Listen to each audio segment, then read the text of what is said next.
Wow, what an interesting week it has been already for cyber attacks. We have a new WannaCry-like outbreak spreading across Europe. And the UK Parliament has sustained a massive cyber attack. Now, I was planning to do a distro review today, but I'm so short on time, I'm just going to have to wait until Thursday. But yeah, I do have something planned, so I'm going to do a simple video and go through some of this news here about these cyber attacks. So starting with this WannaCry-like outbreak called Petya, or not Petya as it's been called, seems to have spread in a similar method to WannaCry, with people leaving port 445 open to the internet and failing to do their updates in Windows. Or maybe failing to reboot the machines. So major firms, airports and government departments in Ukraine have been struck by a massive cyber attack which began across Europe on Tuesday afternoon. In Ukraine, government departments, the central bank, a state-run aircraft manufacturer, the airport in Kiev and metro network have all been paralysed by the hack.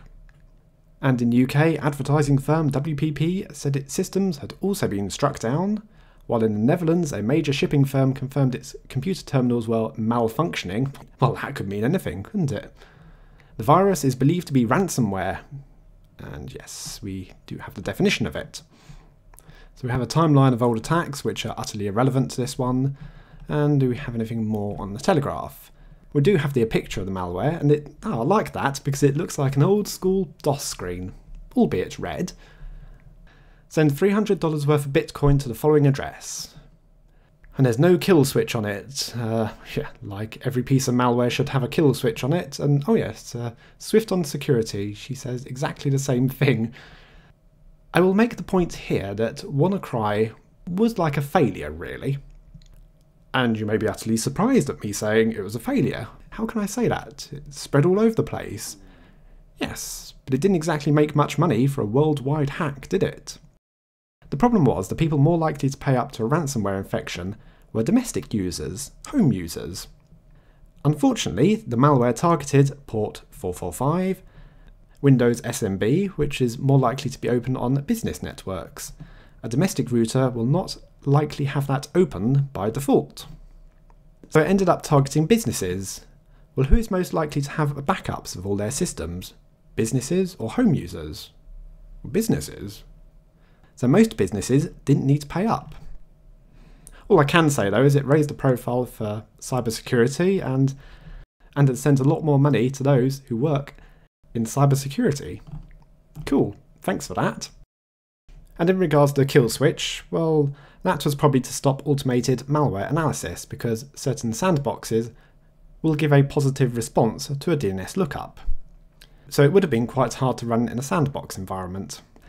But what they should have done was randomised it. Sure, there could have been some legitimate domains there and a random name, but odds are there may be no domain present, and it would have worked.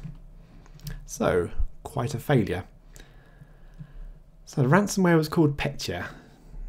So I can't really see much more to learn about this, other than yes, it's a ransomware attack, probably going the same route as WannaCry did, managing to target companies that were not hit originally under the WannaCry outbreak. Now the next story. UK Parliament email compromised after sustained determined cyber attack. Brute force on weak password cracked less than 90 email accounts. Well, I happen to know a little bit more about this than is written in the news. Maybe more about their network. And what can we say? What can we say? Well, the security wasn't exactly top of the objective a few years ago for them.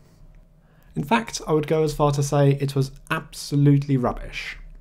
Utterly neglected on an IT department that, well, could probably just about get by on day-to-day operations, let alone anything major cybersecurity related. So the Register are talking about the fact that they should have had two-factor authentication enabled. Yes, doesn't appear to be. All of these 90 accounts that were hacked into were the passwords 12345, Tories suck, Theresa May rules, I don't know, something like that. That would be a fairly easy one to guess, wouldn't it, for someone working in the House of Commons and Parliament? Yes. Or were the passwords the same as the LinkedIn attack from, what, 2012, and they haven't changed them? Yeah, quite likely. Or was it someone just running a dictionary attack against the entire network? Parliament's email system and remote access tools were switched off during the weekend as a precautionary measure. Yes, that's a reasonable reaction to take. And fewer than 1% of the 9,000 accounts have been compromised. The Guardian security source had already attributed the attack to Russia. Yes, sure, it was Russia. Wait, what can I say here wouldn't be offensive? Let's just say that is going to be absolute nonsense. Given as to how it had reached a conclusion, apart from the fact that credentials are being offered on sale on Russian-speaking forums, well, that doesn't exactly attribute it to Russia, does it? And what are BBC saying? Parliament hit by sustained cyber attack. And I think they've blamed a few countries. Let's have a look. Oh no, it's just the MP from Crawley who tweeted, "We're under cyber attack from Kim Jong-un, Vladimir Putin, or a kid in his mum's basement or something." Right. Let's have a think about this. You've had a cyber attack that has been as loud and noisy and obnoxious as possible. Well, that rules out any state-sponsored attacks. Why? Because state-sponsored attacks would be incredibly quiet, done over the long term, and would not be noticeable.